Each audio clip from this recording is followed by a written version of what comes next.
नमस्कार साथियों, very good morning. आज बहुत एक इम्पोर्टेंट टॉपिक की बात करेंगे जो है एग्जामिनेशन की। कम समय में कैसे हम कोई भी एग्ज़ाम की तैयारी कर सकते हैं, ठीक है। और आने की यहाँ पे टॉपर होने की बात नहीं की जा रही है कि आप जो है किसी भी एग्ज़ाम को क्रैक करने की बात हो रही है। सपोज कम्पिटिटिव एग्ज़ाम की बात है, खास तौर पे उसी के बारे में बात कर रहा हूँ कि कैसे कम समय में हम तैयारी कर सकते हैं और पास कर सकते हैं। ठीक, एग्ज़ाम की बात कर रहा हूँ, ठीक है। तो तीन रूल है, ब्रह्म शास्त्र है, इसको मान लीजिए, इसको जो भी कह लीजिए। ये अगर इस पे काम करते हैं तो आप 100% जो है कम समय में कोई भी एग्ज़ाम की तैयारी कर सकते हैं, बहुत ही आसानी तरीके से, और आपकी मेहनत लगी हुई उसमें, ठीक है। तो नंबर 1, ज़्यादा देरी ना करते हुए स्टार्ट करते हैं। नंबर 1 क्या है? सबसे पहले एक जिस एग्ज़ाम की आप तैयारी कर रहे हैं, सपोज यूपी पुलिस है ना, बिहार पुलिस, झारखंड पुलिस, जो भी है, यूपीएससी, बीपीएससी, ठीक है। जो है उसमें पहले क्या करना है, आपको सिलेबस को ध्यान में रखना है, यानी सिलेबस को रट लेना है, सिलेबस को याद कर लेना है, उसको अपना बेडरूम में, बाथरूम में चिपका दो, है ना, और उसको पूरी तरह से अच्छे से पढ़ लो, आप उसको रीड कर लो, ठीक है। जब आपके माइंड में पता रहेगा कि यार मेरे सिलेबस के अंदर क्या है, तो आपको पता चलेगा हम पढ़ेंगे क्या, हमको पढ़नी क्या चाहिए, ठीक है। क्योंकि देखो ऐसे पढ़ना नहीं है कि दुनिया भर का ज्ञान ले ले लेकिन कुछ नहीं कर पाए, ठीक है। ऐसे पढ़ाई करके कोई फायदा नहीं है। आप वही पढ़िए जो एग्जामिनर चाहते हैं, एग्जामिनर का मन है कि आपसे ये क्वेश्चन पूछेंगे। तो देखो सिलेबस क्या है ना, सिलेबस आप अगर देती है कोई भी एग्जामिनर, तो वो साल भर 2 साल भी क्लियर करने में लगता है, 2 साल 6 महीना भी उसको आपको पढ़ना है, पूरा क्लियर करने में लगता है, फिर रिवाइज करने में लगेगा, ठीक है, फिर वगैरह टेस्ट देने में लगेगा, बहुत सारी चीज़ें आपको करनी पड़ती है, तो उतना हमें नहीं करना है। सबसे पहले सिलेबस को याद रखिए, ध्यान में रखिए कि मेरे अंदर सिलेबस में है क्या क्या, ठीक है।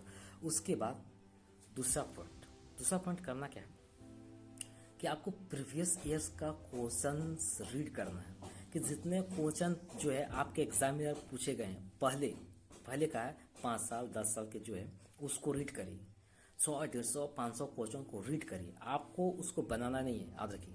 अगर आप क्वेश्चन को बनाना स्टार्ट करेंगे तो आप हार मान जाएंगे, आप अपने आप को लूजर फील करेंगे। कैसे करेंगे कि आप जब क्वेश्चन बनाने बैठेंगे और आप उस टॉपिक के बारे में पढ़े नहीं रहेंगे तो आपसे क्वेश्चन बनेगा नहीं, और जब सब क्वेश्चन जब नहीं बनेगा तो आप क्या करोगे, उसको छोड़ दोगे, है ना, आप हार मान जाओगे, ठीक है। तो आपको ऐसे नहीं करना, आपको सब प्रॉपर तरीके से मैं जैसे बता रहा हूँ आप वैसे आपको कर दिए। सबसे पहले आप क्वेश्चन को रीड आउट करिए, 150-200 क्वेश्चन। इससे आपको पता क्या चलेगा, इससे आपको ये पता चलेगा कि जो आपके एग्जामिनर कौन से क्वेश्चन पूछ रहे हैं और उनको कौन सा क्वेश्चन पे इंटरेस्टेड है। हालांकि पूरे सब्जेक्ट पे कोई इंटरेस्टेड नहीं होता उनका, जो मेन टॉपिक होता है, मेन चीजें होता है, उन पे इंटरेस्टेड होता है, ठीक है। तो उस टॉपिक पे आप जो है फोकस करिए, उस विषय पे फोकस करिए, है ना, जो कि वो एग्जामिनर चाहते हैं, यानी कि सब एग्जामिनर के माइंड को अच्छे से रीड कर सकते हो, ठीक है। और जैसे ही पता चलेगा कि ये क्वेश्चन है, उसके इर्द गिर्द पूछोगे।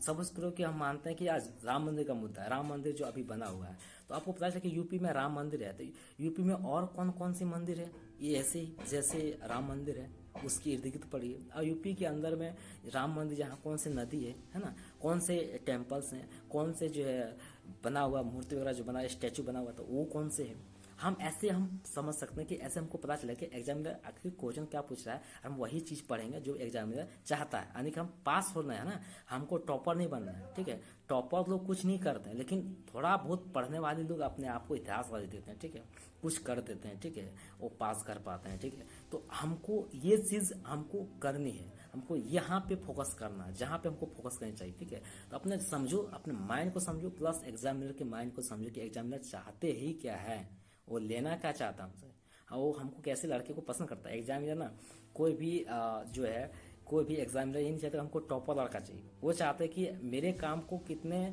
बेखूबी से कर पाए, कितने अच्छे से कर पाए, ठीक है, वो चाहते हैं। कहते हैं देखो दुनिया में ना काम की कमी नहीं है, लेकिन अच्छे लोगों की कमी है, अच्छे काम करने वालों की कमी है, ठीक है। तो ये देखता, अगर जाको प्राइवेट जॉब में भी है, सेक्टर में है, आप गवर्नमेंट जॉब भी ना ऐसे ही है, ठीक है। अच्छे लोग नहीं है, काम करने वाले लोग नहीं, कोरिया लोग हैं, ठीक है। तो एग्जामिनर चाहता है कि मेरे पास ऐसे लोग आए जो कि काम करने के लायक हो, जो काम को बेखूबी से कर पाए, ठीक है। लेकिन दुनिया में पता है वैसे लोग नहीं है जो अच्छी तरह से काम नहीं कर पाते हैं, ठीक है। अच्छी तरह से काम नहीं कर पाता, अच्छी तरह से काम करेगा तो उसको रखेगा हर जगह। देखो अगर अच्छे लोग हैं ना, आपके अंदर टैलेंट है, अगर आप करना चाहते हो, आपके अंदर हुनर है, आपके अंदर मेहनत है, तो आपके लिए हर जगह सीट खाली है, अवेलेबल है। वैसे लोग नहीं मिलते हैं यार, अच्छे लोग अच्छे काम करने के लिए, मेहनत करने के लिए ना अच्छा लोग नहीं मिल रहा भाई, हर जगह आपका सीट वैकेंसीज खाली है, ठीक है। आप वैसे इंसान बनो, वैसे इंसान बनो, वैसे करो। तो चलो मुद्दे पर आते हैं, थर्ड नंबर की बात करते हैं। आपको पता चल गया कि यार हम क्वेश्चन पढ़ लिए, आप ऐसे ऐसे क्वेश्चन पूछा जाता है, चलो तो आपका अनुभव मिल गया, आपको अनुभव लग गया है, ठीक है। आप थर्ड क्वेश्चन में चलते हैं। थर्ड में क्या करना है, थर्ड में जब आप ये क्वेश्चन पढ़ने के बाद जब आप कुछ उस टॉपिक पे तैयारी करोगे, उस टॉपिक तैयारी करने के बाद कुछ महीने बाद, 15-20 हज़ार कुछ महीने बाद टेस्ट देना स्टार्ट कर दो।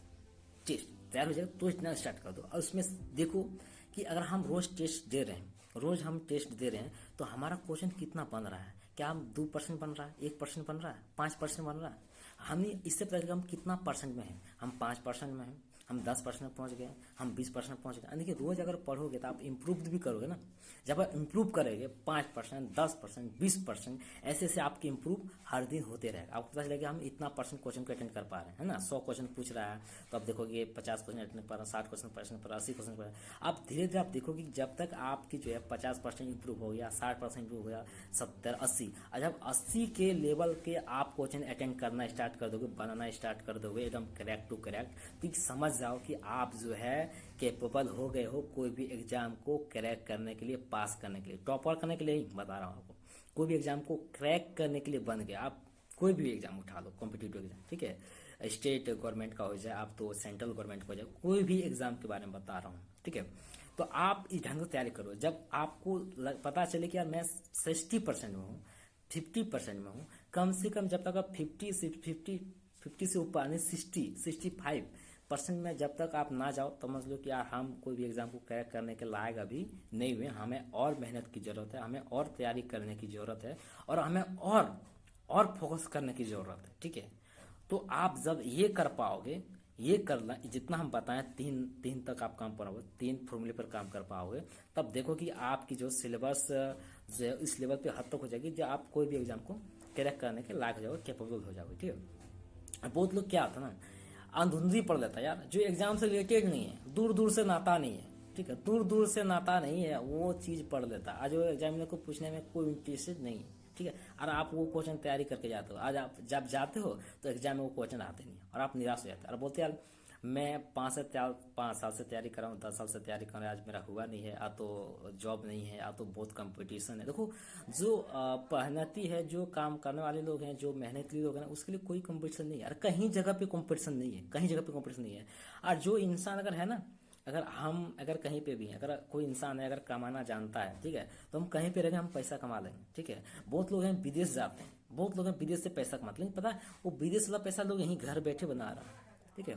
बहुत लोग हैं कि घर बैठ के ही काम कर रहा है, ठीक है, ऑफिस वर्क नहीं, घर बैठे से काम करता है। बहुत लोग ऑफिस में काम करता है, बहुत लोग के देश विदेश कमाना जाता है, कई स्टेट चेंज करता है, कई स्टेटों में काम करता है, हर दिन नया जॉब चेंज करता है। क्यों? क्योंकि वो अपने आप को कैपेबल बनाया नहीं, पढ़ाई कर लिया। अरे भाई आप फर्स्ट क्लास हो, आप टॉपर हो, लेकिन भाई आपको जो मार्केट में चाहिए, आपके वो चीज़ आपके अंदर हुनर नहीं है, वो चीज़ आप में टैलेंट नहीं है। अगर आप में टैलेंट नहीं रहेगा ना, तो माफ करना दोस्त, आपको जॉब अच्छी नहीं मिलने वाली है, और आप अच्छा जो है नहीं कर सकते, आप भागने वाला ही काम कर सकते, ठीक है। अपने अंदर हुनर लाओ, अपने आप को लायक बनाओ। अपने आप को जब लायक बनाओगे ना, तो यकीन करो दोस्त, आपको मतलब एक सक्सेसफुल बनने के लिए और आपको फैमिली का जिम्मेवारी लेने के लिए ना कोई नहीं रोक सकता सब। और समाज में एक अच्छा मान बांटने के लिए, एक अच्छे पहुंच बनाने के लिए आपको कोई नहीं रोक सकता है, ठीक है। So thank you, all the best, I wish you. आपको शुभकामनाएं, ढेर सारी शुभकामनाएं। अगर कोई एग्जाम का तैयारी कर रहे हैं तो मेरी बातों को अगर अच्छे लगा हो, अगर बड़े भाई मानते हो, छोटे भाई मानते हो जो है, तो उसको फॉलो करिए, और अगर गलती हुआ हो तो उस पर क्षमा करिएगा, क्योंकि देखो मैं भी जो सीखा हूँ, जो एक्सपीरियंस है एग्ज़ाम की तैयारी करने की और जो किया हूँ उसके बारे में बता रहा हूँ। So thank you so much, all the best.